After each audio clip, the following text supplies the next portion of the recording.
3 दिन हो गए रोटी कोई नहीं खाई। मैं उस मंजर को भी जानता हूं कि जब यतीम घर में इकट्ठे बैठे होते हैं और पता होता है उनको कि हमारी अम्मा के पास आज पैसे कोई नहीं और घर में रोटी भी कोई नहीं, तो फिर उनको भूख ही नहीं लगती। हाँ नहीं लगती। अम्मा पूछती है पुत्र रोटी खानी है? नहीं मैं तो सवेरे जो खाया था वो हजम ही नहीं हुआ। अम्मा जी शाही कोई नहीं। ये पर्दे इस तरह करके बचाए जाते हैं। एक दूसरे को तसल्लियां देना, एक दूसरे से प्यार का बढ़ जाना, एक दूसरे के लिए जज्बात और तरह के बन जाना हिकमत इलाही के तकाजे होते हैं।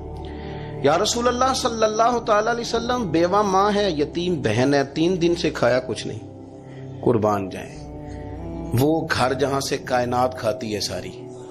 हुजूर ने फरमाया बिलाल जा ना जाके सारी अज़वाज मुतहरात से पूछ घर में क्या है। हजरत बिलाल कहते हैं मैं सारे घर ही